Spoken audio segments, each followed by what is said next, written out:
Hello students, कैसे आप सब? आई होप ठीक होंगे। ओके, तो आज हम ना शुरू करते हैं क्लास 8th का चैप्टर। ठीक है, तो देखो बेटा, and inverse proportion, inverse proportion. ठीक है, अब देखो बेटा, सबसे पहली बात क्या है कि हमारा जो ये प्रोपोर्शन है ना, इसको समझना है हमें। ठीक, आप सभी को ध्यान देना है प्रोपोर्शन का क्या मतलब है। तो प्रोपोर्शन समझने से पहले हम बेटा समझेंगे रेशियो को। किसको समझेंगे? रेशियो को। ठीक, तो रेशियो क्या होता है पहले हम ये देखेंगे, रेशियो क्या होता है। अब रेशियो मैंने आप लोगों को बताया था कि रेशियो को अगर कोई एक नंबर फ्रैक्शन में लिखा गया है, किस में लिखा गया है? फ्रैक्शन में। और ये होना चाहिए बेटा किस में? सिंपलेस्ट फॉर्म में। किस में होना चाहिए? Simplest form. सिंपलेस्ट फॉर्म का मतलब क्या होता है कि कोई भी अगर नंबर दे रखा है तो वो नंबर काट कर सबसे सरलतम रूप में, मीन सबसे छोटे उसमें लिखा होना चाहिए। एग्जाम्पल में बात करता हूं, जैसे 4/6 है। ठीक है, तो 4/6 ये कटता है, तो 2 से मैंने काट दिया, 2 से मैंने यहाँ काट दिया 3 पे, तो इट मीन्स ये 2/3 को हम बोलेंगे बेटा सिंपलेस्ट फॉर्म। जब भी मैं किसी फ्रैक्शन को किस में लिख देता हूं? सिंपलेस्ट फॉर्म में, तो मैं कह सकता हूं कि जो ये सिंपलेस्ट फॉर्म है ये एक रेशियो में कन्वर्ट हो चुका है, और उस रेशियो को कन्वर्ट करने के लिए numerator ratio denominator. It means अगर मैं इसका रेशियो निकालता हूं 4/6 का, किसका निकालूंगा मैं? 4/6 का निकालूंगा, 2/3 का नहीं। मेरे पास नंबर था 4 और 6। ठीक है, मैंने इसको फ्रैक्शन में कन्वर्ट किया 4/6, और 4/6 को मैंने किस में किया कन्वर्ट? सिंपलेस्ट फॉर्म में किया, 2 से काट कर 2 और 3, तो हमारा आ गया 2/3। और 2/3 आने के बाद जो हमारा ये सिंपलेस्ट फॉर्म है, तो मैं कह सकता हूं कि ये जो नंबर्स हैं, कौन से नंबर? 4 और 6, ये दोनों नंबर्स 2/3 में हो जाएंगे। ठीक, अब ये बात थी रेशियो की। अब लेकिन हमारा जो ये चैप्टर है, ये चैप्टर है बेटा प्रोपोर्शन के ऊपर। ठीक है, तो रेशियो जिसको समझ में आ गया तो वो प्रोपोर्शन भी समझ सकता है। रेशियो क्या होता है? रेशियो हमेशा दो नंबरों से निकलता है, और जो प्रोपोर्शन होता है बेटा, प्रोपोर्शन, ये प्रोपोर्शन होता है बेटा, ये दो रेशियोज से निकलता है। किससे निकलता है? दो रेशियोज से। जैसे मैं क्या कहता हूं कि मेरे पास एक रेशियो है A/B, और दूसरा रेशियो है मेरे पास C/D। अगर ये दोनों रेशियोज आपस में क्या है? इक्वल। क्या है? इक्वल। तो मैं कह सकता हूं these two ratios are in proportion and the symbol of proportion of is this। ठीक है, ये 4 डॉट्स जो लगते हैं, ये क्या है? प्रोपोर्शन का सिंबल। एग्जाम्पल लेते हैं हम, जैसे मैंने क्या बोल दिया कि मेरे पास एक नंबर है 12/16। ठीक है, एक मेरे पास नंबर है 15/20। ठीक है, और एक मेरे पास नंबर है 18/30। अब क्वेश्चन ये पूछा है उसने कि बताइएगा कि इन तीनों रेशियो में कोई तो दो ऐसे होंगे जो प्रोपोर्शन में होंगे, या तीनों होंगे ऐसे जो प्रोपोर्शन में होंगे। ठीक है, या तो तीनों रेशियोज प्रोपोर्शन में होंगे, या कोई दो ऐसे होंगे जो प्रोपोर्शन में होंगे। तो वो हमें क्या करना है? फाइंड आउट करना है। तो देखो अब क्या काम करते हैं हम। 12/16 क्या बोला मैंने? सबसे पहले सिंपलेस्ट फॉर्म में लिखो। तो बेटा देखो, इसको जब हम सिंपलेस्ट फॉर्म में लिखेंगे तो 12/16 को मैंने 4 से काट दिया, 4 3 4 4, इसका आंसर आ गया 3/4। अब यहाँ पे है 15/20, ये मैंने 5 से काट दिया 3 4, इसका आंसर भी 3/4। यहाँ पे है 18/30, 2 से काट दिया 9, 2 से 15, 3 से 3, 3 से 5, इसका आंसर आ गया 3/5। अब मेरे को यहाँ पे पता लग रहा है कि इसका आंसर 3/4, इसका आंसर 3/4, बट इसका आंसर 3/5। इट मींस ये दोनों रेशियो तो आपस में इक्वल है, बट ये इक्वल नहीं है। तो यहां से मैं कह सकता हूं, यहां से ये इंप्लाइज क्या करता है कि 12/16 इज प्रोपोर्शन टू 15/20। अब ये बात थी किसकी? प्रोपोर्शन की। यहां तक समझ आया? ठीक है, आगे देखते हैं। अब हम समझते हैं बेटा, एक जो मैंने अभी प्रोपोर्शन समझाया ना, उस पे एक एग्जांपल कर लेते हैं हम। ठीक है, तो देखो क्या है कि हमें रेशियोज गिवन होंगे, फिर हमें चेक कराने के लिए बोलेगा कि क्या नाम है कि ये जो रेशियो है ये प्रोपोर्शन में है या नहीं है। ठीक है, जैसे मैंने अभी चेक किया ना, ये आपको चेक करना है ऐसे। अब दूसरा मेथड क्या आता है कि आपको प्रोपोर्शन गिवन होगा, मींस जैसे ये बोल दे कि 4/7 इज प्रोपोर्शन टू, या 4/7 नहीं बोलेगा तो वो कुछ इस तरीके से बोलेगा 4/7 is proportion to x ratio and 35। अब यहां बोल देगा find the value of x, find value of x। इस x की वैल्यू हमें क्या करनी है, फाइंड आउट करनी है। तो अब मैंने तुम्हें बताया कि रेशियो का मतलब होता है बेटा फ्रैक्शन, तो मैंने फ्रैक्शन में लिख लिया, इसको भी फ्रैक्शन में लिख लो। और जब प्रोपोर्शन दे रखा है इट मींस ये दोनों क्या है बेटा, इक्वल। अब इसको करने के बेटा दो तरीके हैं। क्या? फर्स्ट वन इज, एक तो मैंने 5th क्लास के तरीके से करना है। 5th क्लास में एक चैप्टर है फ्रैक्शन का, जिसमें हम अलग अलग टाइप्स के क्या करते हैं, फ्रैक्शंस को समझते हैं, जैसे इक्विवेलेंट फ्रैक्शन।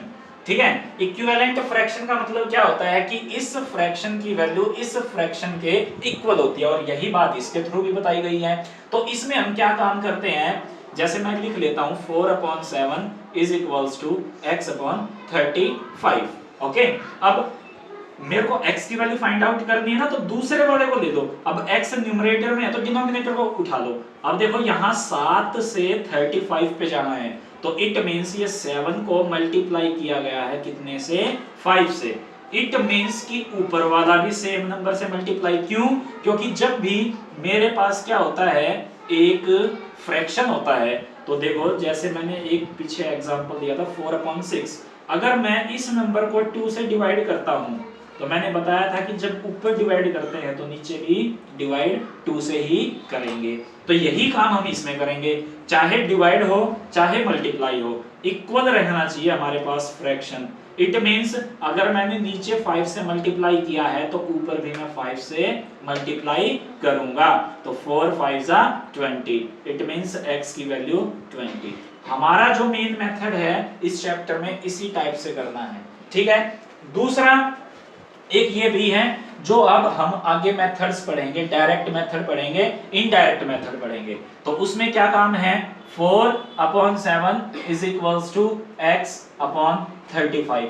इस यहाँ पे जो ये मेथड है ये 8th क्लास का ही है, और 8th क्लास का चैप्टर नंबर 2 लीनियर इक्वेशन।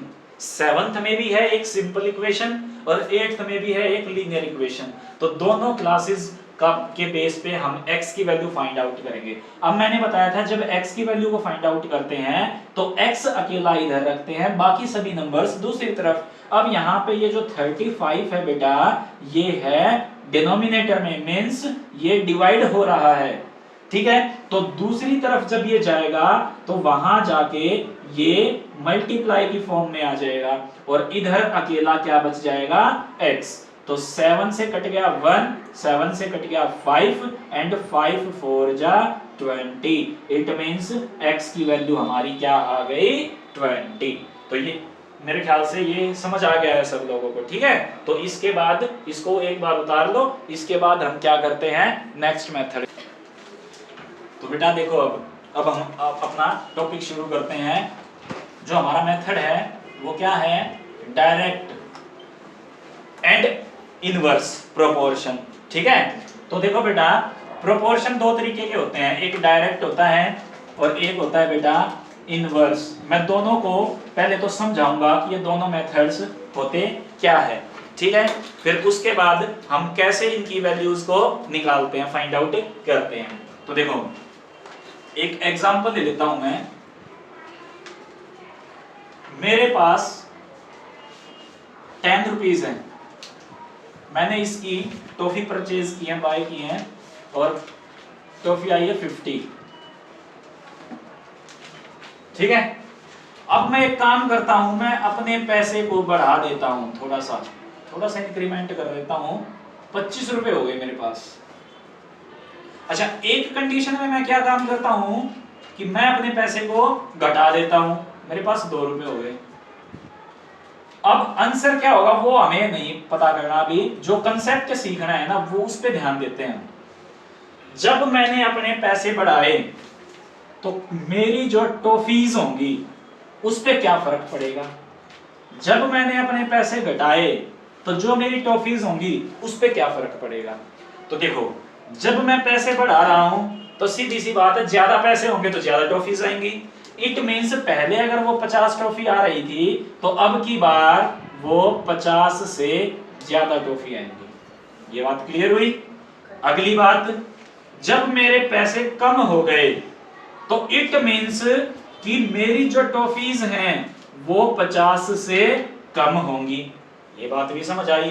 तो ऐसी कंडीशन जिसमें हो कि एक चीज बढ़ने पर दूसरी चीज भी बढ़े, एक चीज घटने पर दूसरी चीज भी घटे, मींस एक चीज बढ़ रही है दूसरा भी बढ़ रहा है। पानी, जैसे हरिद्वार की बात करते हैं, पानी का लेवल अगर बढ़ता है तो डेंजर, खतरा बढ़ जाता है आसपास के लोगों को के लिए, ठीक है। और हरिद्वार का पानी का जो लेवल है वो कम होता है तो आसपास के लोग आराम से कुछ भी काम कर सकते हैं, वहां रह भी सकते हैं उसके किनारे पे। वही बात है कि एक चीज बढ़ रही है तो दूसरी चीज भी बढ़ रही है, एक चीज घट रही है तो दूसरी चीज भी घट रही है। तो ऐसी जब सिचुएशन आ जाती है तो इसको बोलते हैं बेटा डायरेक्ट मेथड।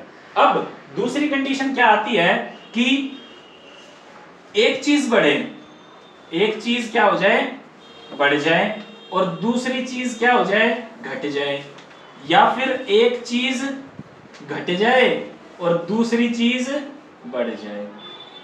अब इसका एग्जांपल लेना क्या है, मुश्किल? दिखाओ, मैं दिखाता हूं एग्जांपल। इसका मुश्किल नहीं है। देखो मैंने एक स्कूटर लिया और मैं उस स्कूटर को ड्राइव कर रहा हूं, ठीक है। मैंने उसकी स्पीड रखी है 40 किलोमीटर पर आवर के हिसाब से, ओके। मेरे को क्या करना है, अपने घर से और अपने कोचिंग सेंटर पे आना है, ठीक है। मैंने स्पीड रखी है 40 किलोमीटर पर आवर के हिसाब से। जब मैं 40 किलोमीटर के हिसाब से रख रहा हूं तो मेरे को पता है मेरे को पहुंचने में टाइम लग रहा है 2 आवर्स का, ओके। अब मैंने अपनी स्पीड को बढ़ा दिया, मैंने स्पीड कर दी 40 से 80 किलोमीटर पर आवर, और एक बार मैंने अपनी स्पीड को घटा दिया 40 से कर दिया 20 किलोमीटर पर आवर, ठीक है। आंसर क्या होगा अभी उसके ऊपर बात नहीं करते, कंसेप्ट के ऊपर बात करेंगे हम। 40 किलोमीटर के हिसाब से 2 आवर लग रहे हैं। जब मैं अपनी स्पीड को बढ़ा रहा हूं तो जाहिर सी बात है मैं तेज चलूंगा, और जब मैं तेज चलूंगा तो इट मींस हमारा जो समय लगेगा अपने सेंटर पे पहुंचने पर में वो क्या लगेगा, कम लगेगा। समझ आई बात? तो इट मींस जब मैंने अपनी स्पीड बढ़ाई तो हमारा जो टाइम है वो कम हो गया, वो 2 घंटे नहीं लगेंगे, वो 2 से अब कम लगेंगे। जब मैंने अपनी स्पीड को स्लो कर दिया, मैं धीरे धीरे जा रहा हूं, अब धीरे धीरे, तो इट मींस हमारा जो समय है वो 2 घंटे से ज्यादा लगेगा। मतलब एक चीज बढ़ी दूसरी घट गई, एक चीज घटी दूसरी बढ़ गई।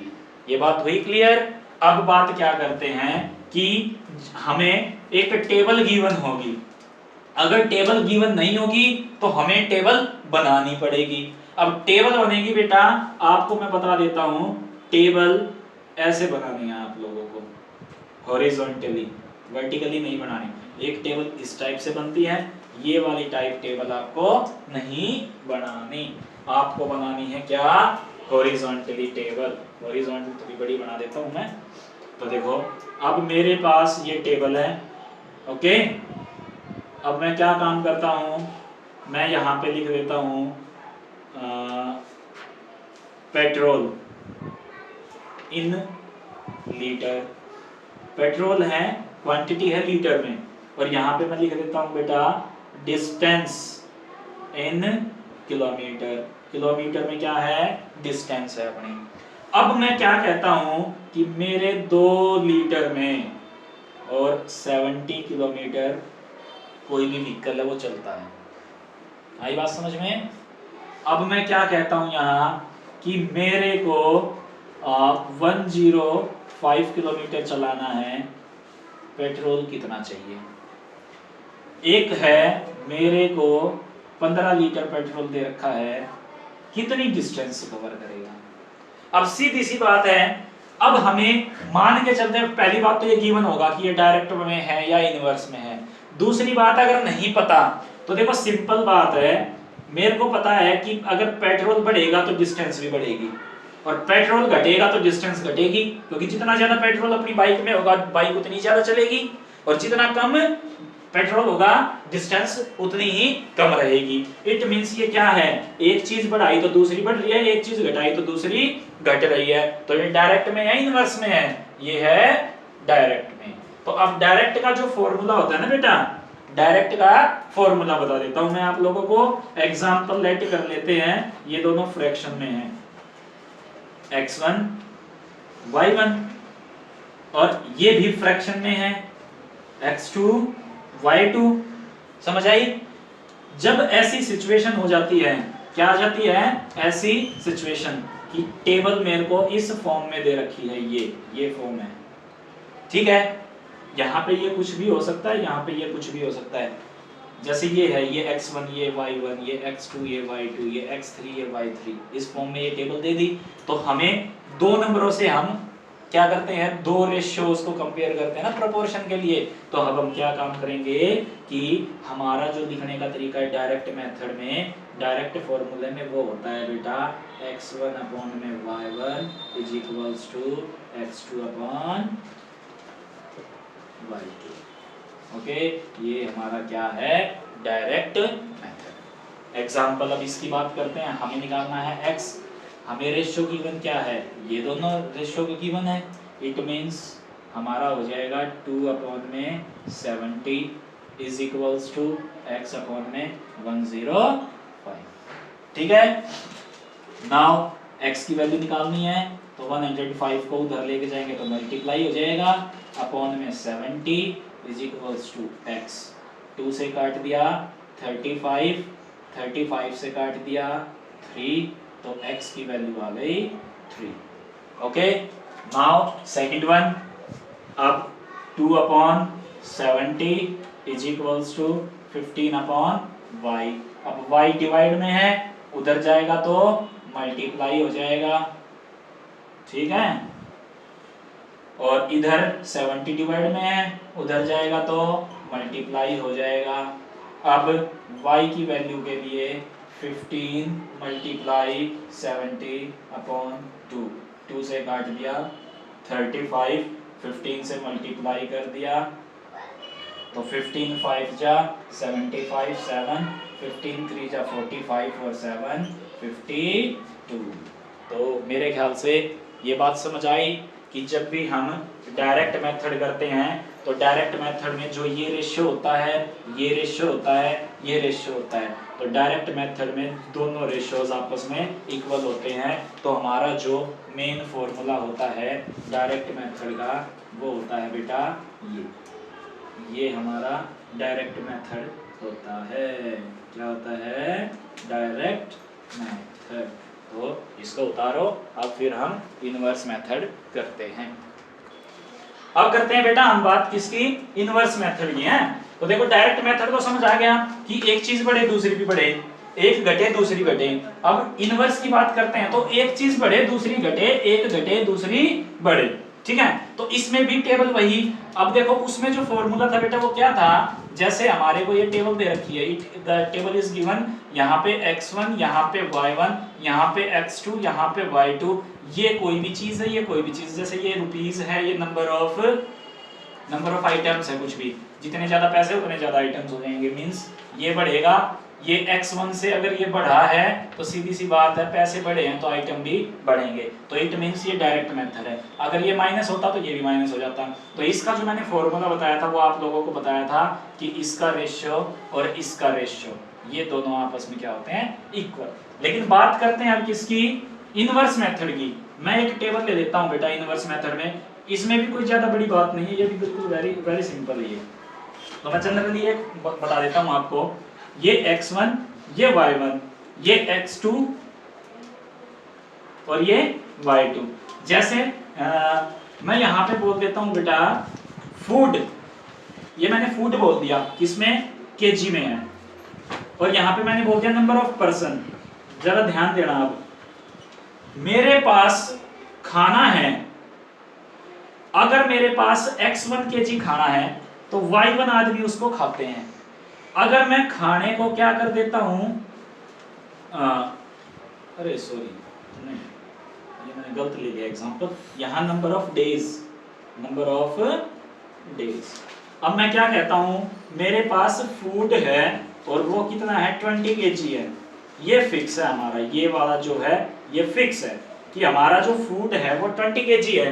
अब 20 किलो खाना है और आदमी कितने खा रहे हैं, कोई भी खा रहा है आदमी y1, और वो कितने दिन चलता है, x1। तो सीधी सी बात है, अगर मैं आदमी माइनस प्लस करता हूं, मेरे पास नंबर ऑफ पर्सन क्या हो जाते हैं, बढ़ जाते हैं, तो क्या वो खाना ज्यादा दिन चलेगा, कम दिन चलेगा, जैसी बात है 20 किलो खाना है, अगर y आदमी x1 दिन चला रहे हैं और मैंने आदमियों की संख्या क्या कर दी है, बढ़ा दी है, तो सीधी सी बात है नंबर ऑफ डेज कम हो जाएंगे, क्योंकि जितने ज्यादा आदमी होंगे वो उतने ज्यादा खाने को खाएंगे और वो उतना ही कम दिन तक चलेगा।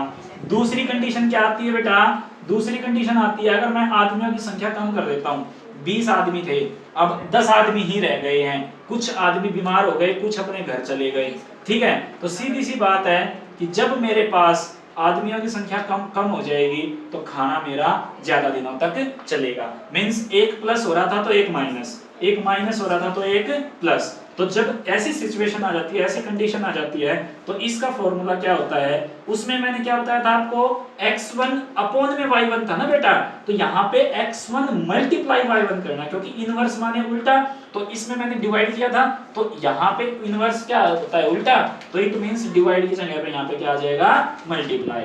तो x1 multiply y1 is equals to x2 multiply y2। तो इसका फॉर्मूला बेटा ये वाला बनता है, ठीक है। अब देखो एग्जाम्पल कर लेते हैं, अब एग्जाम्पल में क्या,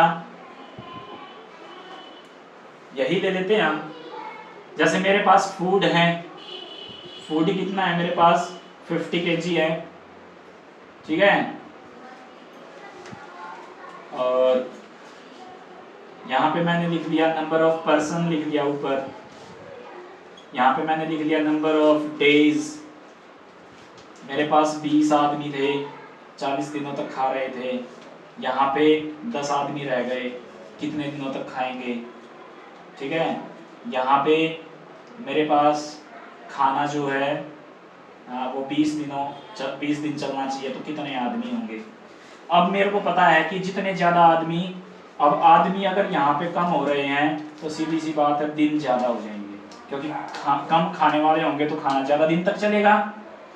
यहाँ पे देखो दिन क्या हो रहे हैं, कम, अगर दिन कम है तो इसका मतलब खाने वाले ज़्यादा होंगे बेटा, तो खाने वाले ज़्यादा, तो देखो 1 + 1 माइनस 1 + 1 माइनस, इट मींस ये इनवर्स है, तो यहाँ पे आप लिखेंगे 20 अपॉन में 40, ओ सॉरी, ये इनवर्स है ना, तो इनवर्स के लिए क्या हो जाएगा, 20 × 40 इज इक्वल्स टू 10 × y, और y की वैल्यू निकालने के लिए 20 × 40 अपॉन 10, 10 से कट गया 2, तो y की वैल्यू आ गई बेटा 80 डेज, 80 डेज, ठीक है। सेकंड 20 अपॉन में 40 इज, फिर मैं अपॉन ले गया, ये इनवर्स है ना, तो 20 multiply 40 is equals to x multiply 20। तो यहाँ से x की वैल्यू निकालेंगे, x उधर लिख लेते हैं ना, तो ये हो जाएगा 20 मल्टीप्लाई 40 अपॉन में 20 से 20 कट गया, तो x की वैल्यू आ गई 40%। ठीक है, इट मीन्स कि देखो जब हमारे पास आदमी कम हो गए थे तो दिन हमारे बढ़ने चाहिए थे, तो 40 से ज़्यादा होने चाहिए, तो 80 डेज हो गए। ठीक है, अब हमारे पास क्या हो रहे हैं, नंबर ऑफ डेज घट रहे हैं, तो आदमी बढ़ने चाहिए, 20 से ज़्यादा होने चाहिए, तो 40% हो गए। ठीक है, तो आई होप ये आप लोगों को क्या हो गया, समझ में आ गया होगा। ठीक है, तो अब ये चैप्टर पूरा कंप्लीट हो गया है, और इससे रिलेटेड जो भी डाउट होंगे तो आप मेरे को बता देना। ठीक है, मैं आपको डाउट के ऊपर भी फिर समझा दूँगा। Okay, bye.